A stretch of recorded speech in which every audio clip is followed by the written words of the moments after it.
안녕하십니까, 통현입니다. 오늘도 전번 강의에 이어서 무죄사주의 유형에 대해서 말씀드리겠습니다. 오늘은 무죄사주이지만 부자로 살게 된 사주의 예를 들어가면서 말씀드리겠습니다. 그 사주가 어떤 사주냐면 이 사주입니다. 신묘생, 을미월, 김이일, 정묘시 사주가 되겠습니다. 여러분들이 사주를 관명할 때 여러가지 관법이 있겠지만서도 사주를 핵심적으로 잘 접근하는 방법 중에 하나가, 우선 전번 강의에도 말씀드렸지만 없는 글자가 없는 오행이 무엇이냐를 우선 살펴보는 것이 상당히 핵심입니다. 왜 없는 오행을 찾느냐 하면은 우리는 사물이 완전하려면 오행이 다 갖춰져야 합니다. 그런데 그 오행 중에서 한두 개가 빠진다 그런다면은 그것이 완벽하지 않기 때문에 우리는 그것을 완벽하게 하기 위해서 추구하는 그러한 성질이 있습니다. 왜냐하면 부족하기 때문에 그렇죠. 그래서 없는 오행을 우리가 알므로 인해서 이 사람이 무엇을 추구하는지 이것을 단번에 캐치할 수가 있기 때문에 이 없는 오행을 먼저 찾아봐야 됩니다. 그런데 이 없는 오행이라고 무조건 추구하는 것이 아닙니다. 그것이 꼭 내가 필요할 때 추구하는 것입니다.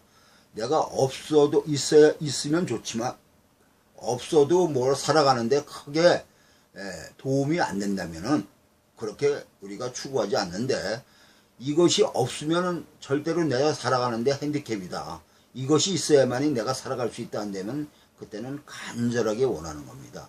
그거는 사주 구조에 따라서 달라지는데, 일단은 없는 오행이 뭐냐 이것을 알아봐야 됩니다. 그럼 이 사주는 뭐냐?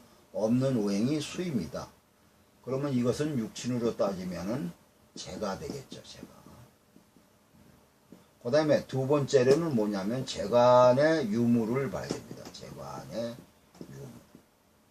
재간의 유무와 상태를 보는 겁니다. 재간의 유무라는 것은 뭐냐면은 재간이 있느냐 없느냐를 우선 보는 겁니다. 재간이라는 것은 우리가 인생, 이 세속적인 인생을 살아갈 때는 우리의 목표입니다. 얼만큼 우리가 잘 살 수 있고 또 얼만큼 명예를 올릴 수 있냐 하는 것이 우리의 목표이자 우리가 살아가는데 의미가 있는 것입니다. 그래서 재간을 살펴보는 겁니다. 근데 재간이 없다, 재나 관이 없다 한다면 그만큼 우리가 살아가는데 부족하다는 것이죠. 우리가 만약 재가 없다 그런다면 얼마나 힘들겠습니까? 명예가 없다 한다면 우리가 굉장히 천하게 살아갈 수밖에 없는 거 아닙니까? 인기가 없는 거 아닙니까? 그래서 이 재관이라는 것은 굉장히 우리가 살아가는데 목표이기 때문에 재관의 상태를 알아봐야 되는 거고, 또 재관이 있다 그런다면 그 재관이 어떻게 존재하고 있느냐 이것을 살펴봐야 됩니다.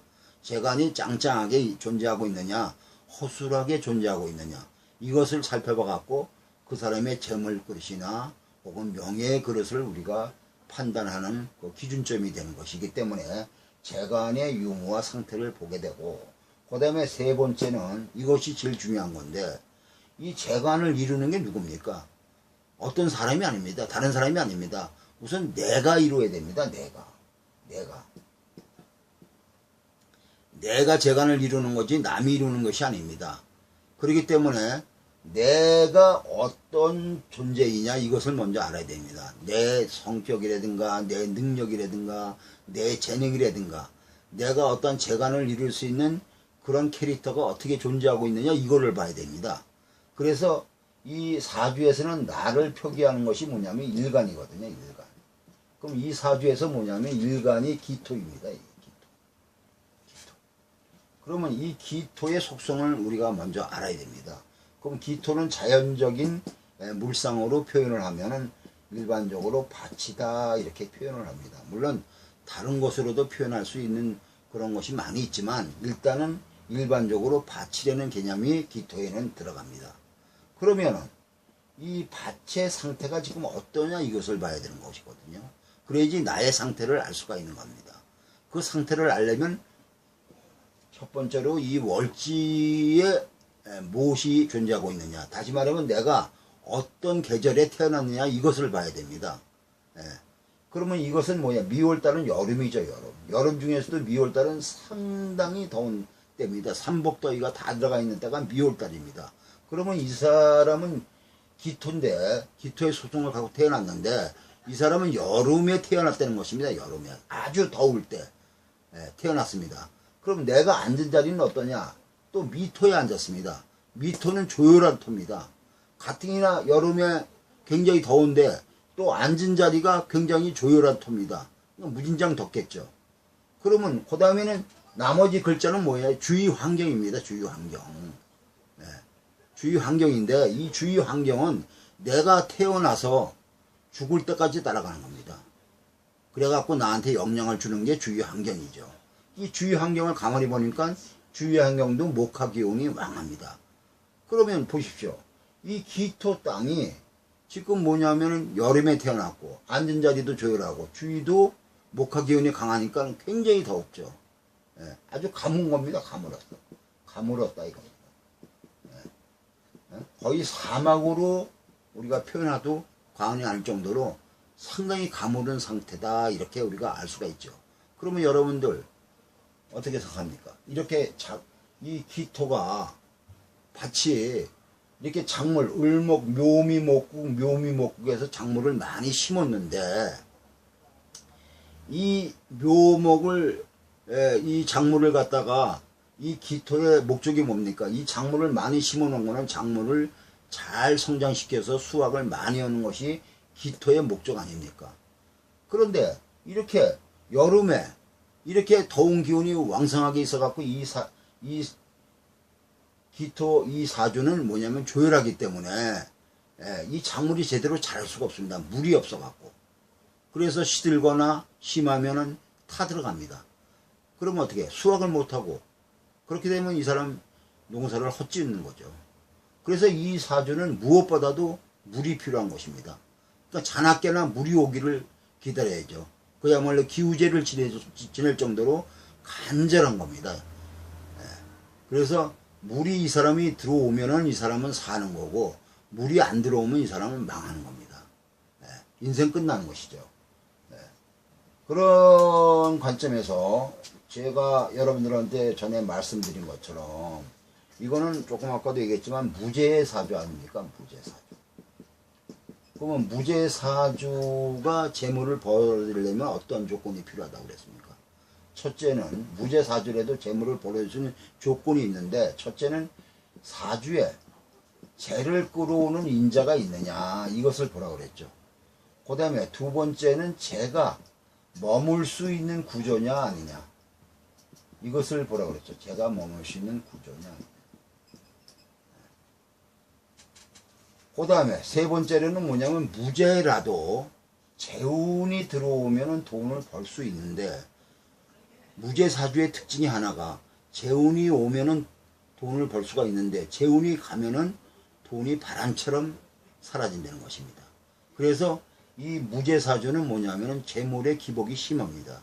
벌 때는 벌지만 또 없을 때는 재물이 하나도 없는 그런 재물의 기복이 심하다 하는 게 무죄사주의 특징인데 여하튼 무죄사주라도 재운이 들어오면 돈이 들어올 수 있다 이런 겁니다. 그러면 이런 관점에서 볼 때 이 사주가 재물을 끌어올 수 있는 인자가 있느냐 없느냐 이걸 봐야 됩니다. 그런데 이 사주는 지금 여기 묘미목국 이렇게 이루어지고 있죠. 이 묘미는 뭐냐면은 해묘미의 반합을 이룬 상태입니다. 이 해묘미는 삼합이라고 그러죠. 삼합이라는데 이 삼합의 성질은 굉장히 결속력이 강합니다. 응진력이 강해요. 그런데 이 사주는 뭐냐면은 묘미로만 돼 있죠.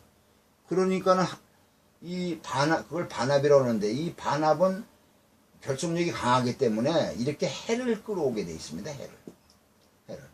그리고 완전해지려고 그러는 거죠. 자기 팀을 조성하기 위해서.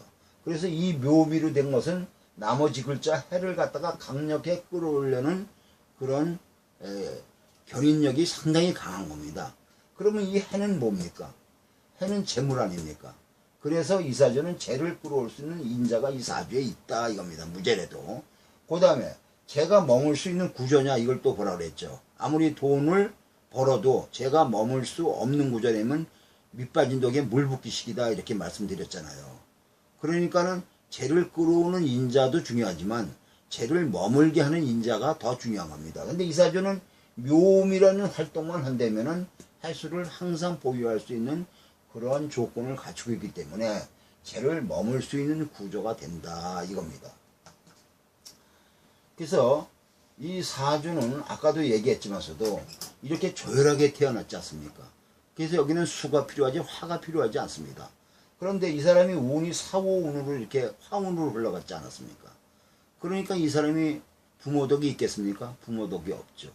또 이 사람이 공부가 되겠습니까? 공부도 안 되죠. 또 이 사람이 잘 살았겠습니까? 당연히 못 살죠. 그래서 이 사운 오운에는 상당히 고생하면서 살아왔던 사람입니다. 그런데 여기 임진대운에 가게 되면 물이 다시 들어오죠. 이게 재가 들어오는 거 아닙니까? 아까 무제사주에서 재운이 들어오면 돈을 벌 수 있다 그러지 않았습니까? 그래서 이 사람이 조금 일을 해서 돈을 벌었는데 워낙 부모가 무능력하고 힘이 드니까 그 재물을 본 것을 부모한테 다 갖다 바쳤습니다. 그래갖고 이 사람이 임진대운에 무일푼으로 결혼을 했어요. 근데 이 사람이 한 일 중에 하나가 결혼을 빨리 한 게 이 사람한테는 굉장히 좋은 겁니다. 왜 그러냐 하면은 우리가 보통 일반적으로 남자라면은 결혼을 하기 전에 내가 돈을 벌어서 집도 장만하고 이래갖고 결혼을 하겠다 하는 것이 일반적인 소망입니다. 그것은 바람이지만서도 그게 되기가 쉽지 않은 거겠죠. 그런데 무제사주에 한해서는 뭐냐 하면은 결혼하기 전에는 돈이 모이지 않는 게 또 무제사주의 특징입니다. 무제사주는 결혼을 해야지 돈이 모여요. 그건 왜 그러냐 하면은 이 사주 구조는, 이 사주 8글자는 뭐냐 하면은 내가 타고난 설계도입니다. 이게 설계도. 너는 이렇게 살아라 하고 설계도를 우리가 바꾸서 태어난 겁니다. 근데 설계도를 바꾸고 태어나 보니까 죄가 없어요. 이거 큰일 났죠. 죄 없이 어떻게 삽니까? 돈 없이 어떻게 살아요? 그런데 인간은 만물의 영장이라고 그러지 않습니까? 없으면 또 구하는 방법이 있지 않을까 이렇게 생각이 되는 겁니다. 그래서 이 사람은 뭡니까? 그러면 우리가 설계도대로 집을 짓는데 설계도를 해서 집을 짓지 않습니까? 설계도대로만 꼭 사는 게 아니고 설계도도 필요에 따라서는 우리가 용도를 변경할 수가 있지 않습니까? 근데 이 사람이 이렇게 설계도 태어나서 이 사람은 죄가 없는 설계도야. 그러면 어떻게 해? 죄를 갖춰야 되겠죠. 후천적으로 해도. 그 후천적으로 죄를 갖출 수 있는 조건이 뭐냐 하면은 결혼입니다. 결혼을 하게 되면 여자가 들어오죠. 여자가 들어오는데 이 여자가 이 재물이 돈도 되지만 여자도 된다 이겁니다. 여자도. 다시 말하면 내가 결혼을 하면 여자가 이제 처가 되지 않습니까? 그럼 내 사주에 처고 살면 내 사주에 재물 그릇을 갖추게 된다 이겁니다. 재물 그릇을 갖춰야만이 내가 돈을 벌어도 흘리지 않고 돈이 쌓일 수가 있는 겁니다. 그래서 무제사주에 한해서는 웬만하면 빨리 결혼을 하는 것이 자기가 돈을 모으는데 상당히 유용하지. 만약에 무제사주가 결혼을 안 하고서 산다 하면은 이 사람은 운에 따라서 돈을 벌 수 있을지는 몰라도 돈을 모을 수가 없습니다. 그러니까 여러분들 이 강의를 듣고서 활용을 잘 하시기 바랍니다. 그래서 이 사람은 결혼을 이때 무일푼으로 해도 결혼을 하고 먹고 살기 위해서 이 사람이 임진대운에 중동으로 이 건설 노동자를 중동에를 갔습니다. 거기를 3번 정도 갔다 와갖고 자금을 모았어요. 그래갖고서 이 사람이 신묘대운에 이 사람이 건축업을 했습니다. 건축업. 그러면 전에 말씀드린 것처럼 무제사주가 그 개운법을 얘기했지 않습니까? 개운법이라는 게 뭡니까? 운을 좋게 하는 겁니다. 여기서의 개운법은 재물을 벌어들일 수 있는 방법을 얘기하는 거 아닙니까? 거기서 첫째 조건이 뭡니까? 필요한 기운을 끌고 와라 이거 아닙니까? 필요한 기운. 그러면 이 사주에서 아까도 말했지만 필요한 기운이 뭡니까? 수 아닙니까? 물이다 이겁니다. 그럼 물을 끌어오려면 어떻게 해야 되느냐 이겁니다. 물을 끌어오려면. 네. 물을 끌어오려면. 그러면 물을 끌어오려면 아까 그랬지 않습니까? 이 묘미를 동하면, 묘미를 활동하면 할수록 이 해를 끌어온다고 그랬지 않습니까? 그렇죠? 그래서 이 사람은 뭐냐 하면은 이 목에 관한 일을 해야지 된다 이겁니다. 그러면 뭐냐 하면은 우리가 이 사람은 어떤 행위를 하느냐, 어떤 행동을 하느냐가 기를 발생한다고 그랬죠. 기를 발생한다고 그랬어요. 다시 말하면 행위를 할수록, 행동을 할수록 그 기운이 증폭돼서 더 기운을 끌어오게 되어 있습니다. 그러면 어떤 기운을 발생하느냐, 수를 끌어오는 그런 기운을 발생시켜야겠죠. 그래서 두 번째로는 그 기운을 발생시키는 최고의 방법이 뭐냐면 내가 직업 선택을 잘 해야 된다 이겁니다. 직업 선택. 그러면 직업 선택을 하는데 어떤 직업을 선택하느냐, 수를 끌어오는 직업 선택을 해야 돼요. 근데 수를 끌어오는 거는 여기가 묘미 활동을 해야지 해수가 끌어온다 그랬죠. 그러면 이 사람은 목의 직업을 가져야 된다 이겁니다. 목의 직업이 뭡니까? 여러 가지가 있지만 대표적으로 교육, 건축, 의료, 출판이라고 그랬죠. 그럼 이러한 직업을 가져갖고서 활동을 하면 할수록 뭐냐면 수를 끌어올 수 있는 기운이 발생한다 이겁니다. 그런데 다행스럽게도 이 사람은 건축업을 해서 그 조건에 상당히 맞은 거죠. 이 사람은. 그런데 같은 건축업을 해도 이 사람은 연립주택 사업을 했습니다. 연립주택을 짓고 팔고 그랬습니다. 그럼 왜 연립주택을 한 것이 좋았느냐? 이것은 예를 들어서 목이라는 것은 두 가지로 나눌 수 있어요. 갑인목과 을묘목으로 나눌 수 있는데 갑인목은 이건 큰 나무로 얘기할 수도 있고 을묘목은 작은 나무로 얘기할 수 있습니다. 그러면 이것을 사회적으로 변화시키면 큰 나무는 큰 건물이 되고 작은 나무는 작은 건물로 우리가 물상에 전환을 할 수가 있습니다. 그러면 큰 건물과 작은 건물의 기준은 5층입니다. 5층 이상은 큰 건물이고 5층 이하는 작은 건물인데 예를 들어서 5층 이하는 대개 건물로 친다면 주택이라든가 연립이라든가 혹은 다세대 혹은 다가구 혹은 빌라 등을 지칭합니다. 이 사람은 이렇게 작은 건물을 이렇게 묘미목국 해갖고 열심히 지면은 이 사람은 돈이 더 잘 끌려옵니다. 이 사람은 이렇게 한 글자만 쓰는 게 아니라 이렇게 국을 이뤄서 쓰기 때문에 이 사람은 연립주택을 한 동 이렇게 한 채 이렇게 짓는 것보다도 여러 채를 여기저기서 지어서 팔면은 더욱더 해수가 잘 끌려오기 때문에 이 사람은 이 신묘대운에 연립주택을 여러 채를 여기저기서 지어갖고서 돈을 많이 벌었습니다.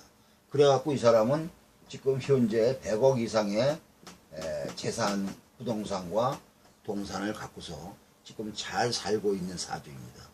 이와 같이 내가 사주에 재가 없다 하더라도 어떤 행위를 하느냐에 따라서 내가 돈을 많이 벌 수 있기 때문에 무죄사주라고 해서 고민할 필요가 하나도 없고 어떻게 내가 행동을 하고 행위를 하면서 살아가느냐에 따라서 무죄사주라도 큰 부자로 잘 살 수 있다는 것을 이번 강의에서 여러분들에게 말씀드린 겁니다. 그래서 오늘은 이것으로서 강의를 마치고 다음번에 또 강의를 시작하겠습니다. 감사합니다.